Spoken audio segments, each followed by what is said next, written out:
Good morning, everyone. My name is Azer Bestavros. I'm the Associate Provost for the Faculty of Computing and Data Sciences. Welcome to our home. We ordered this beautiful weather for you. I hope you enjoy it. It's really my pleasure today to give you a little glimpse of what this Faculty of Computing and Data Sciences is and how we are different. And later on, you'll hear from faculty, you'll hear from our wonderful advising team. But let me start with a quick presentation of sort of how did we get to this moment?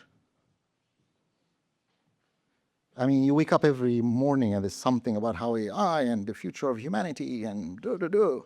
How did we get here? Well, let me tell you, it all started with you. Around the time we were thinking about this question, you were just born. Around what, 2008? Well, why am I saying that? 40 years before you, 50 years before you, computing existed. We managed to make computers so cheap. They collect so much data. We built the infrastructure to collect all this data. It's called the internet. And all this data just keep raining on us. We're just collecting all this data to the point that the economists around 2010 talked about the data deluge. What they're talking about, what are we going to do with this data? At the time, we just stored it. Maybe we can put it in spreadsheets. Oh, forget it. It's 100 million columns. It's not going to work, right? That's a big, at the time, you don't hear that word anymore, but I remember it. The word big data was today's AI. It's like big data, okay? A number of years later, around 2016, that's the economist again, saying, oh, data is the world's most valuable resource. It's the new oil. Not data, it's knowledge in data that is that thing. Going from data to knowledge is actually what data science is. Data science is about seeing things, learning from this data. And finally, the same thing, economist, aha, AI is the new frontier. We live in this AI, but I just want to remind you that, yeah, this is where you started. And this is how data science is today. Now, I'm a computer scientist. I've been at BU for 35 years. I can tell you, AI doesn't come from vacuum. And it is not what everybody is looking at as, oh my God, it's going to change the world. It builds on years, a century of start with statistics, but computing makes it scalable, databases. You build on that, and machine learning and AI is just one more step into this progression, if you want to think of it that way. We actually think of data science. Let me go back to this slide just for a second. Data science is the convergence of these three things: mathematics, statistics, computing. But the third piece is far more important, is the application. What are we doing all of this for? So it's the convergence of these three things that we think of as data science. As a matter of fact, we here at BU think of data science in the same way you think about the liberal arts education. It's a foundation. The liberal arts education is a foundation. You can do with it whatever you want. You can do art, you can do entertainment, you can do medical. And this is actually the whole philosophy of the Faculty of Computing and Data Sciences. As I said, we've been thinking about it for a long time. And we took some very specific steps back in 2010 that led to building this building that opened just 2022, the foundation of the Faculty of Computing and Data Sciences, which is, think of it as another school in this university. The university has 17 colleges and schools. We are number 18, but we don't want people to see us as a standalone vertical college. We see ourselves as this cross-cutting college that cuts across all the existing disciplines and professions in the university. So what are we today? We are in our 6th year of existence. We admitted our first undergraduate class in 2022, and in a few weeks, I'll have the pleasure of seeing them graduate, that the first cohort. I'll talk about that in a second. But really, it's amazing what one can do. We are just the right place, right time for doing it. I'm not going to go through a slide with a lot of data. I just want to brag about our faculty and students. And in fact, in a very short time, this is a very fresh, you can argue it's a boutique ranking of programs. This is global. It's done by a French company that focuses on employability. And Boston University overall global ranking is number 11, but in data science and AI, we are number 9. This is global. What programs do we have? Again, I list them. We are here for the undergraduate program, of course, our gem of programs, but we have the rest of it. We have a master's programs, we have PhD programs. We even are venturing a little bit into online. Because we created this unit from a clean slate, we did not take computer science. I'm very proud of our computer science department. I built that department. I hired all the faculty. It's a wonderful department. But it is a computer science department, which means discipline, what you learn, the learning outcomes are all computer science. It's disciplinary. When you create something new and you don't take all of that with you, you have an opportunity to rethink. How do I teach students to get to the point I'm talking about? So with that clean slate, we decided then a very important approach is not for the students to see the various things you learn as discrete things. Calculus versus discrete math versus linear algebra versus coding, programming versus algorithms. Mix it up. And from day one, include some experiential component, which means working with real problems, real data, for example. You can take just simply one course. We call it Data Speaks Louder Than Words. One course, where you get a taste of all of math, algorithms, programming, and experiential. But they can keep do this over and over, going deeper and deeper until you're ready to take now the courses for the major. We have a very rich set of courses in terms of choose electives, foundation courses, and so on. Again, I'm not going to go into details, but let me highlight 3 new courses just this spring, just started. You're going to hear later from Pavel, but yeah, we have large language models course. AI for science. Sidorf has a physics PhD. He worked at Anthropic for 2 years. Before that, he was at MIT, and before that, he was at Princeton doing the connection between physics and machine learning, statistical machine learning. He teaches a course on AI for science. We teach the entire university, as a matter of fact. So you are the blue. This is how many seats in courses were by our students. But students come to us from every other part of the university. And that's important. And as I said, well, I hope all of you will choose to come to BU.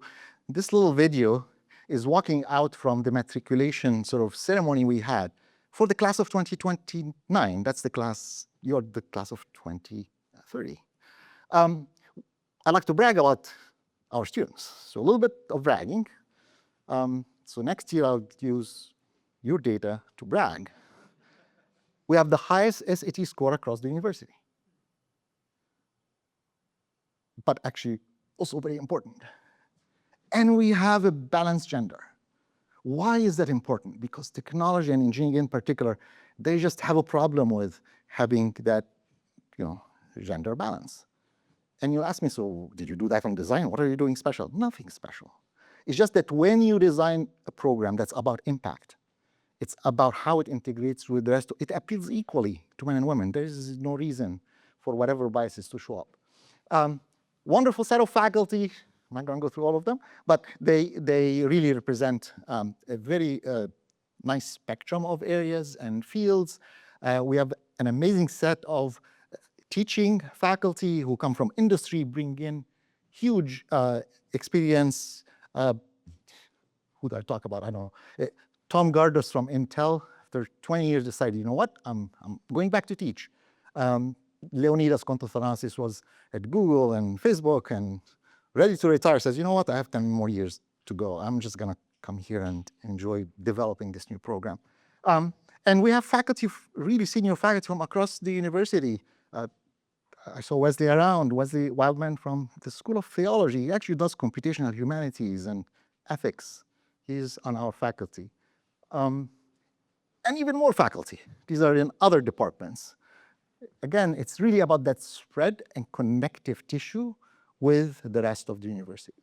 Now, the research that this faculty does, as you would expect, is going to be all over the place too. So from, just read randomly, AI for behavior psychology. What can neural networks and machine learning teach us about how we humans make decisions with our human neural networks in our brain, and vice versa? We know a lot about how our neural network works. You do neuroimaging, we see how the brain functions. Can that tell us something that we can improve or explain things about what happens in artificial neural networks? Again, unfortunately, I don't have time, but I'm very happy to say that we have 3 faculty who will come right after me who are going to give you a little flavor of that.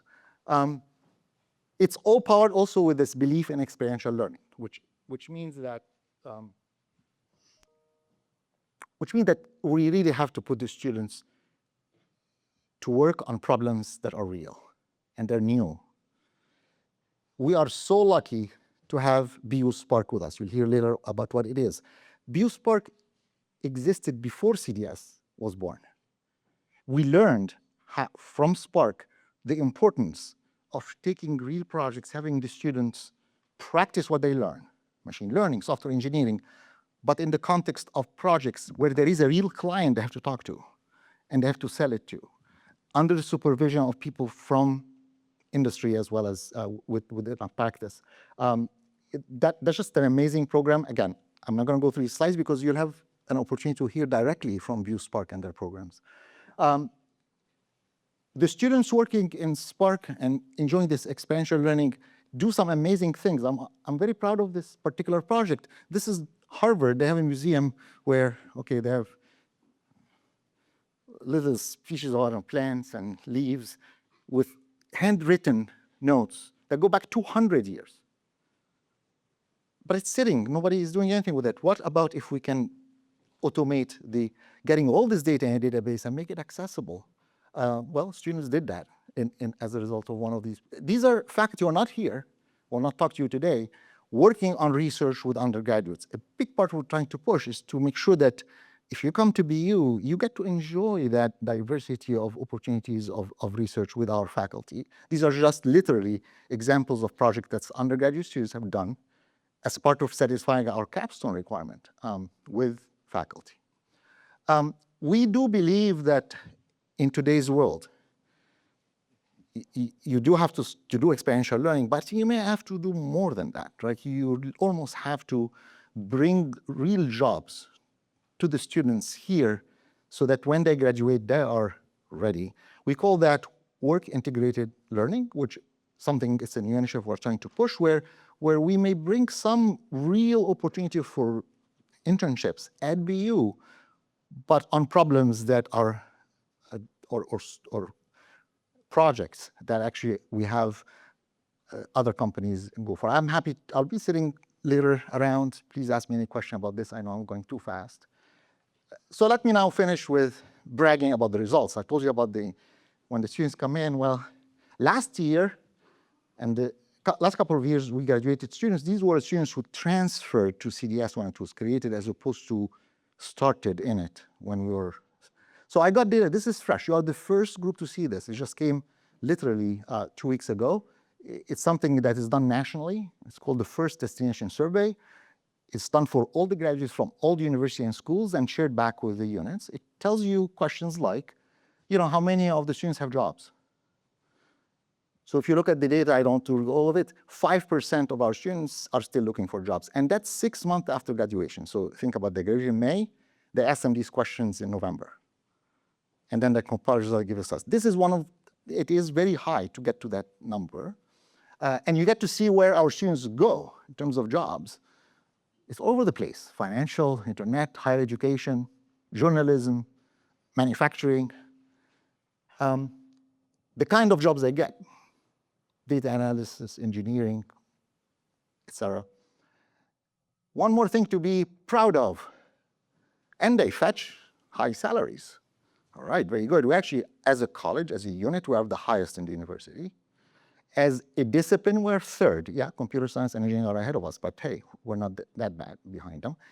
Admittedly, this is a small sample because this is a small class, but I think it's great to look. Now, here's another, they asked the students. You've been at this college for 4 years. Not just, this is done everywhere, like every other college, liberal arts, they ask these questions. How much experiential learning do you have? 100% of the students from CDS says, we did it. Of course we did it. This is like, it's in your curriculum, right? We have to. Well, maybe experiential learning is, lots of people can do it. How about getting internships? Again, we are at 90, let me see, 83%. How about research experiences with faculty?